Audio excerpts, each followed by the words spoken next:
This episode of Insecure was low-key decent. Like, I didn't have any problems with the episode. I felt like it definitely was setting up the rest of the season for a very retrospective look, and I'm gonna tell y'all why. So I feel like when Molly was on that dating site and she was literally had flashbacks of all the things that she did wrong, like when she sat up there and she was in her own head so much that she didn't even realize how she didn't know what the hell she wanted about anything. Her ass at one point that she wanted professional dudes, to the next minute she like, oh, all them niggas are trash, I just need a regular dude. Then she blows that, and then all of a sudden she's like, oh, I only want somebody black. And then that changed to where she opened her mind up, and the result was still the same.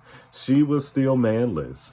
And then it ended up going to the point where she started realizing all of her faults about never letting things go, making Jared tired, being way too clingy with the guy from Dear White People, until, being so desperate to really practically begging Jadena's character into going on that date with her. Like, she was like, man, because in her bio, she was like, man, I really was out here tripping. It's like, yeah, in your bio, you were tripping, and in your behavior, you were just tripping all the way around. So she called her mom and apologized to her, and you like, Mom, I'm sorry. I've been doing the most with this whole dating thing.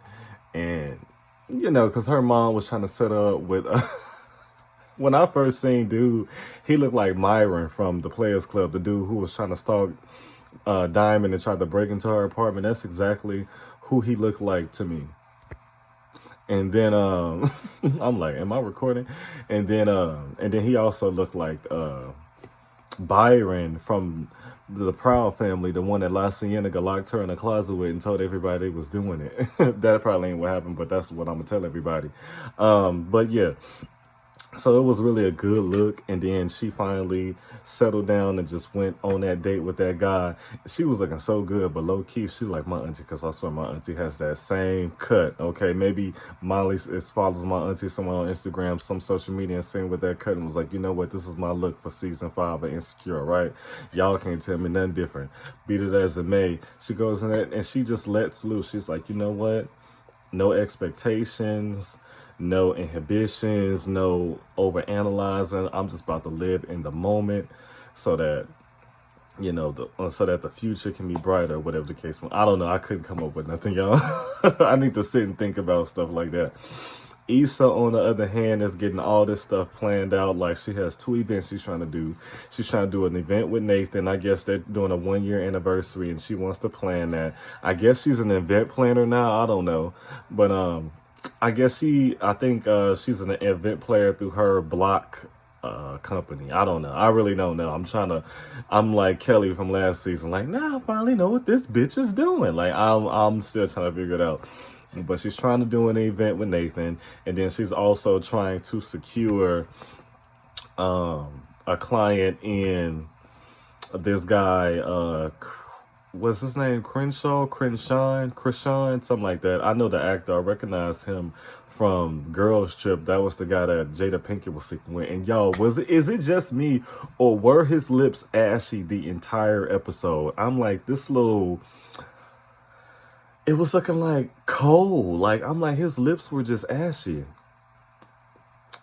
Okay, let me show.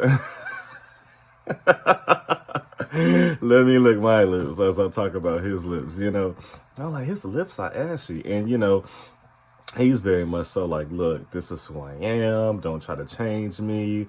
Issa's like, yeah, the company, it's a relatively new company, and they just want to make sure you'll be a good investment before they do anything with you. So they wanted him to present himself a certain way. And at first he was cool with it. Upon meeting Issa, well, he wasn't cool. He had his reservations, but he did agree to it.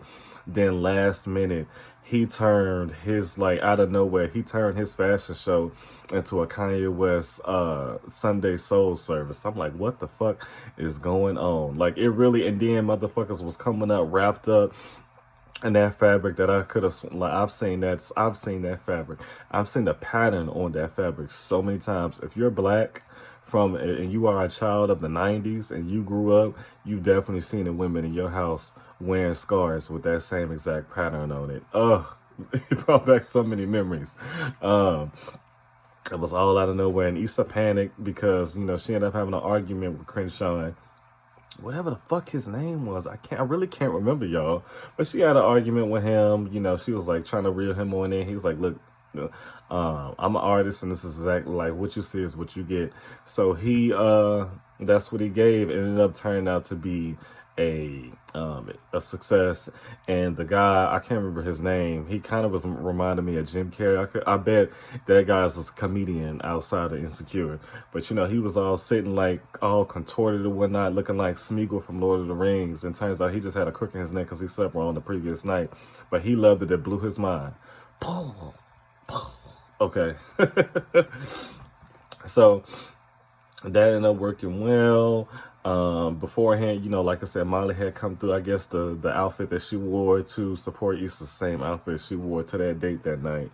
And then that goofy ass lady showed up with them. I'm like, okay, so nobody was gonna ask her, is her YouTube channel actually up and running? Because she sat up there and did a full exclusive with Issa last season for her block party, just to tell Issa that her YouTube wasn't up yet. So is it up now, bitch?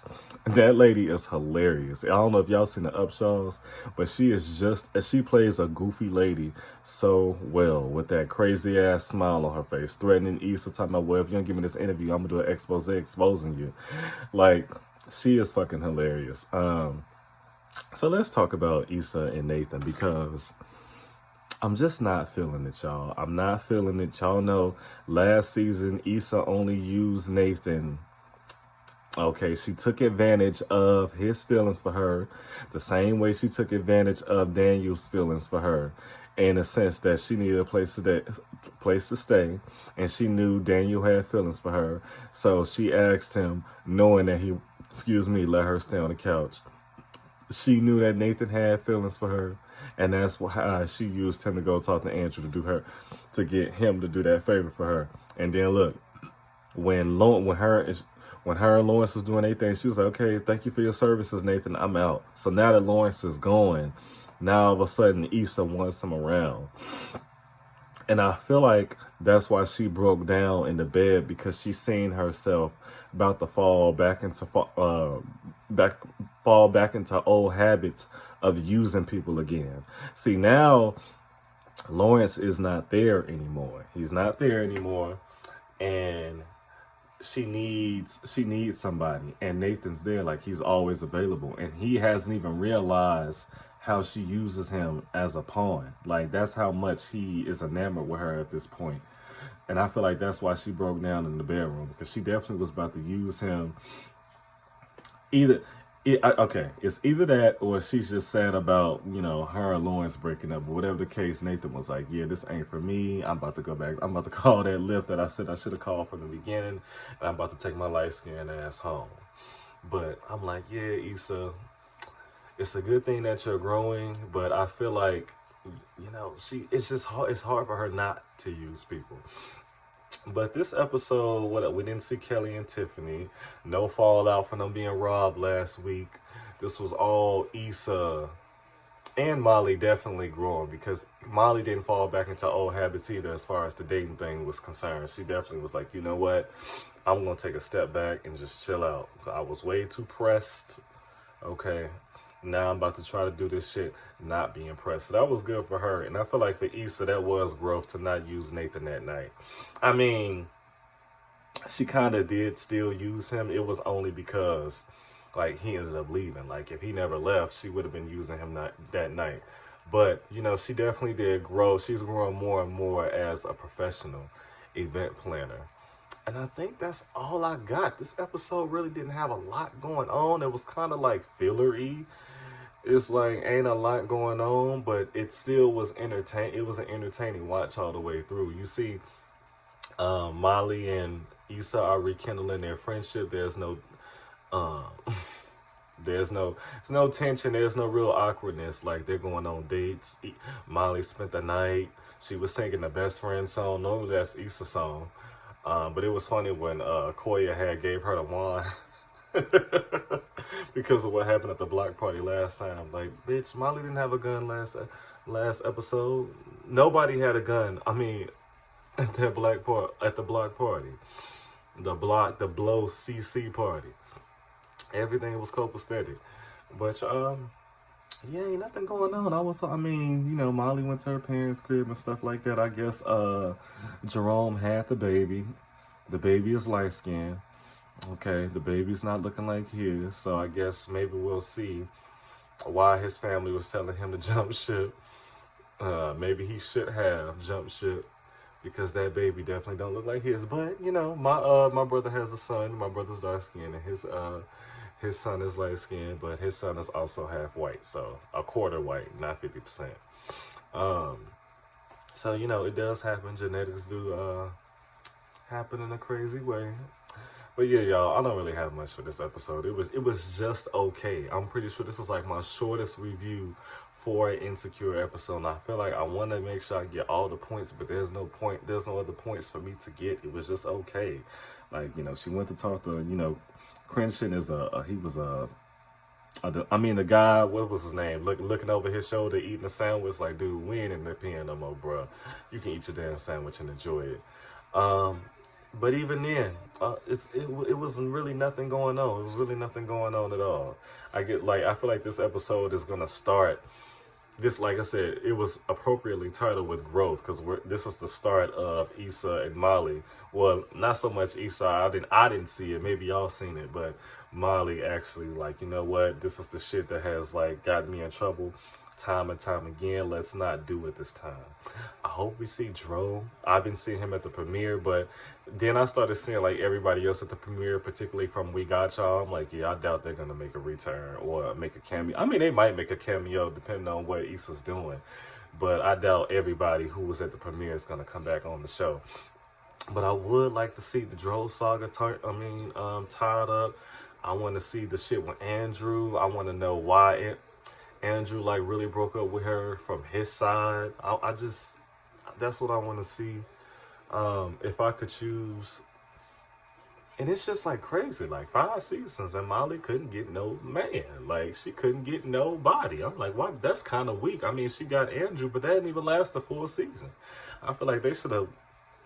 I mean, it kind of lasted the full season. I guess they lasted all the way up to the last episode, but that ain't enough.